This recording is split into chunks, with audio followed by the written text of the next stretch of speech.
Alors voilà, si vous avez aimé la première vidéo du palais intérieur, vous êtes invité à remettre le couvert pour un voyage numéro 2 dans ce palais intérieur. De la même façon que lors du premier voyage, vous allez pouvoir fermer les yeux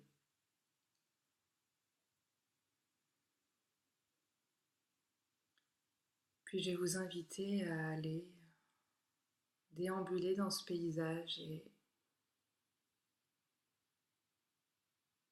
dans ce palais intérieur pour aller voir ce qui a pu bouger, éventuellement ce qu'il y aurait à modifier, ce qui est déjà obsolète,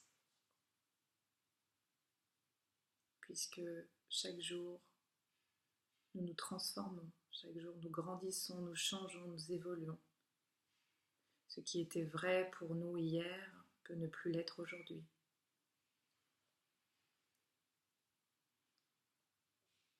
Alors je vous invite vraiment à vous promener dans ce délicieux palais et à prendre la température pour voir ce qui a besoin de transformation. Faites vraiment le tour du propriétaire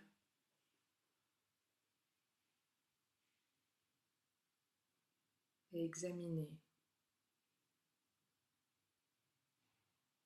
profondément, lentement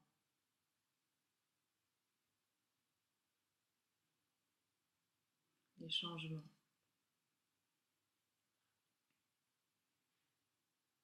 Les transformations qui ont pu se faire.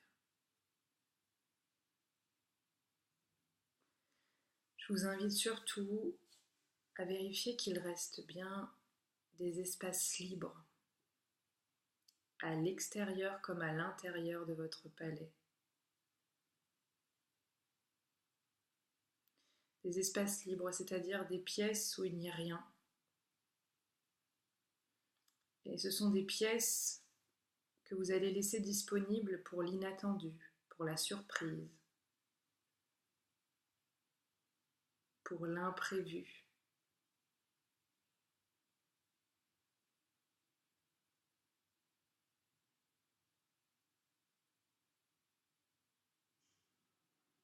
Pour tout ce à quoi vous ne vous attendiez pas.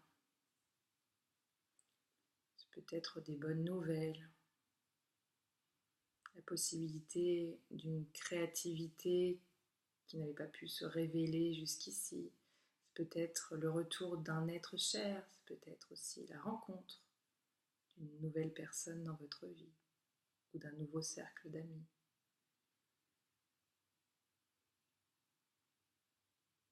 Laissez ces espaces libres et posez clairement l'intention de ce que vous avez envie de recevoir comme abondance dans votre vie. Est-ce que vous avez envie de rencontrer de nouveaux êtres? Est-ce que vous avez envie de laisser un espace vacant pour avoir du temps et de l'espace pour vous rencontrer vous-même?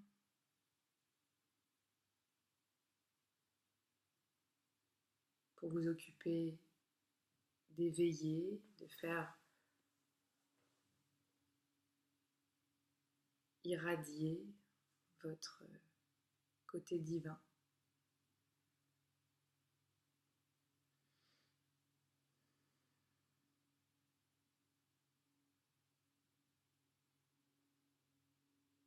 Et puis surtout, je vous invite à aller regarder dans ce palais de plus près qui vit avec vous.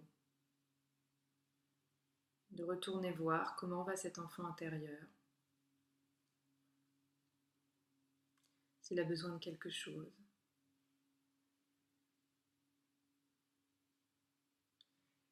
Mais également d'aller voir quelles sont les autres personnes en présence dans ce palais.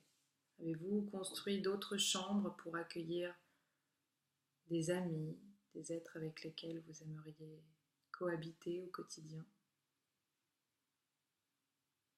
Ou est-ce une façon de construire différentes chambres pour différentes facettes de vous-même qui ont besoin de s'exprimer dans des pièces différentes?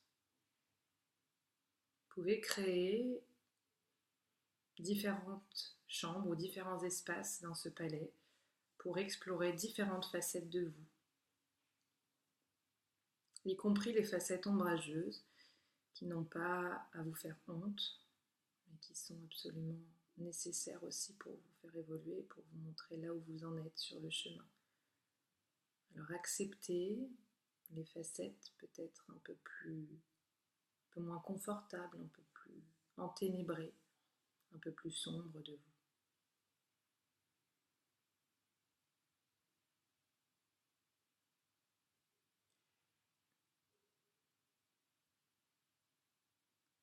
Quels sont les alliés que vous avez dans ce royaume, dans ce palais intérieur? Je vous invite à aller vérifier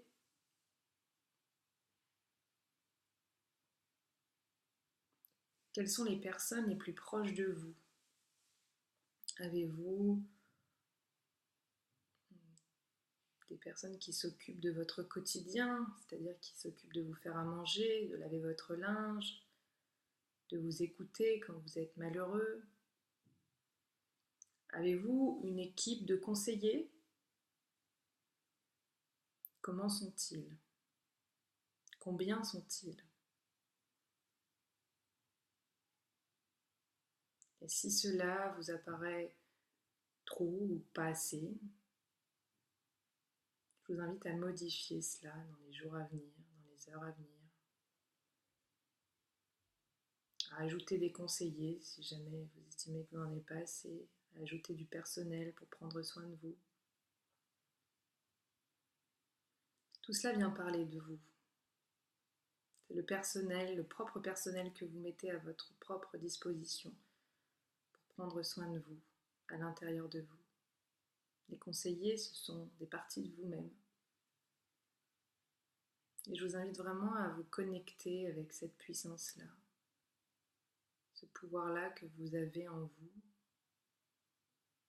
que vous n'avez peut-être jamais vraiment exploré, dont vous n'avez peut-être jamais pu prendre connaissance jusqu'ici.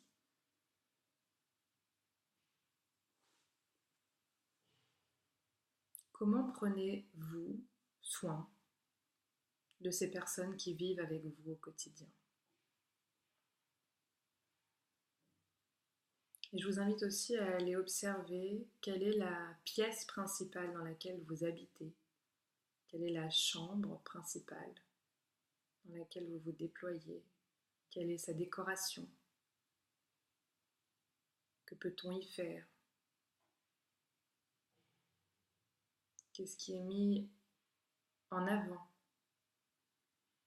qu'est-ce qui est mis en valeur dans cet endroit, dans cet espace. Y a-t-il de la végétation, de la luminosité? Au contraire, est-ce sombre? Est-ce une ambiance très tamisée?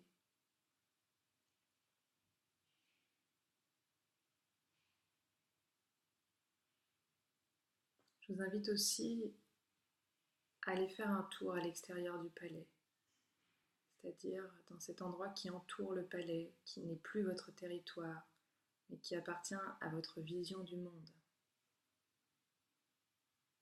Je vous invite à aller regarder comment vous êtes face à ce monde extérieur. Avez-vous peur? Vous sentez-vous supérieur? Êtes-vous en protection? Avez-vous envie de vous mêler au monde? Comment êtes-vous une fois sorti de cet espace? Comment vous sentez-vous? Et pareil, de la même façon, je vous invite à modifier au fur et à mesure du temps pour être de plus en plus à l'aise avec tout cela. Et je vous invite vraiment à observer autour de vous à quel point tout cela va faire changer tout votre monde intérieur, toute votre vision du monde. À quel point cet outil peut être puissant et transformateur pour vous, pour vos avancées, pour votre joie.